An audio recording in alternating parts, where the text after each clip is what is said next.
Televisa presenta.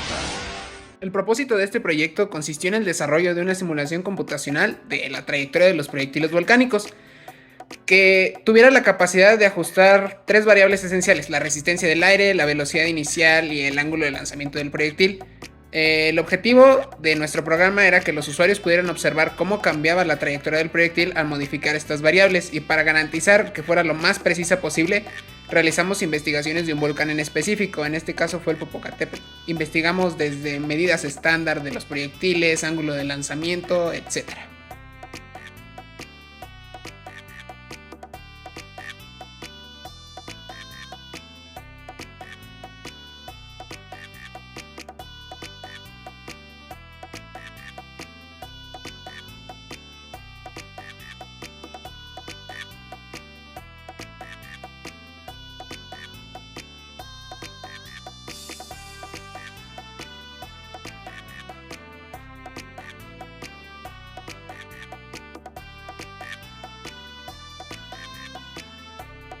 La segunda fase, que es el desarrollo en Excel, bueno, ya es un poquito más complicada, entonces esto se pone más matemático y práctico que otra cosa.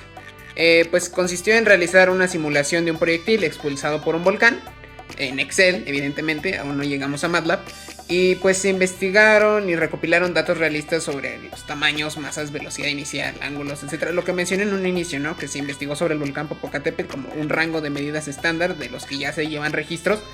Y a partir de esto, con las fórmulas que voy a explicar a continuación, se obtuvieron los datos requeridos que eran necesarios para poder realizar estas gráficas de trayectoria. Las primeras dos fórmulas nos dan las componentes de la velocidad en X y en Y cuando el tiempo vale 0, ya que se está multiplicando por la velocidad inicial, y esto generalmente es 0.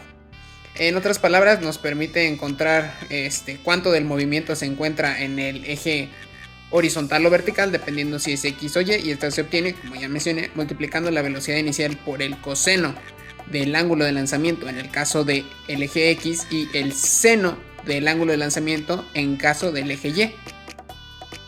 La tercera y cuarta fórmula nos muestran cómo la velocidad cambia en un breve periodo de tiempo debido a la aceleración en la dirección, ya sea horizontal para X o vertical en Y,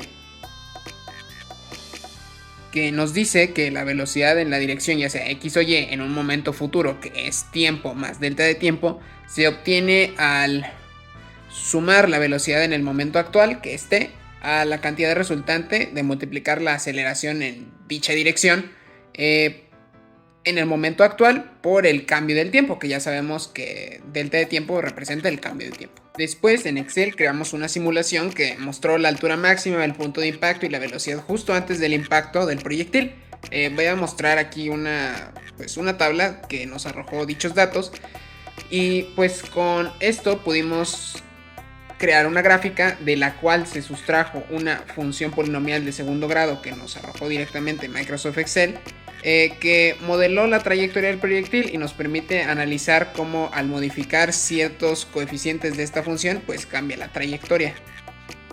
Con esta función y los datos anteriormente recopilados, se pudo simular el lanzamiento de diferentes proyectiles representados con trayectorias en una misma gráfica.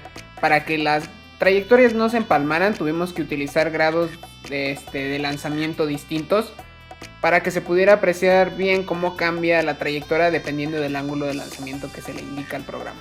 Después empleamos las ecuaciones de movimiento correspondientes a la caída libre y tiro parabólico para poder entender con más precisión cómo una partícula se comporta en diferentes contextos.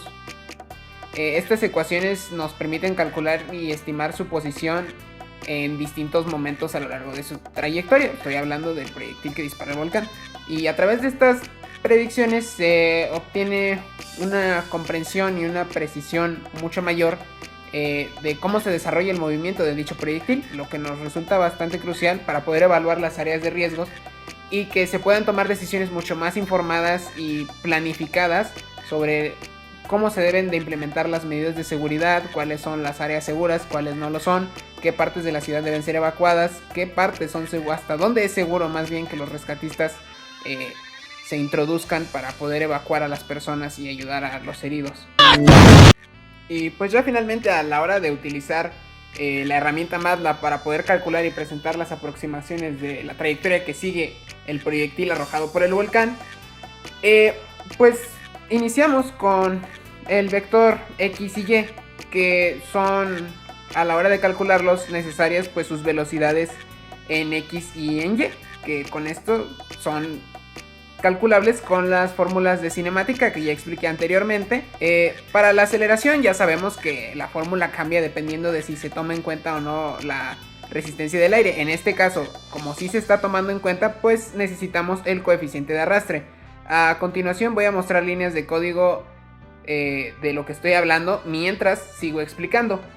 Y pues al utilizar esta herramienta también pues se utilizan diferentes estructuras para presentar diferentes fenómenos. Por ejemplo, el utilizar el método de Euler para integrar ecuaciones diferenciales que pues nos ayudan a modelar el movimiento de la trayectoria del proyectil a lo largo del tiempo. Nos permite también generar unas aproximaciones bastante precisas utilizando los gráficas para hacer visibles y pues más visuales los resultados de dichas trayectorias. Para poder graficarlos en código se necesita el siguiente código que voy a seguir mostrando mientras estoy hablando.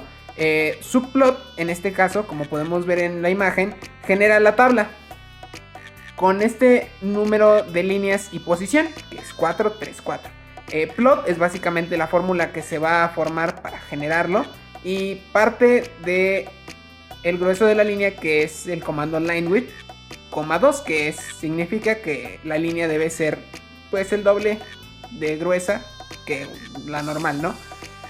Axis y grid generan los bordes y la cuadrícula, y X e Y pues en label, por así decirlo, nos dan los nombres del eje X y el eje Y. Y pues básicamente esto es lo que hicimos durante todo el periodo. La verdad fue algo bastante retador, ya que al mismo tiempo que estábamos desarrollando nuestro simulador, estábamos aprendiendo a programar en MATLAB. Y pues en general también fue divertido, fue un poco complicado conseguir ciertas informaciones y fuentes, pero más allá de eso, creo que fue una experiencia bastante interesante. Y espero que lo que acabo de decir sea de su agrado, y muchas gracias por su atención.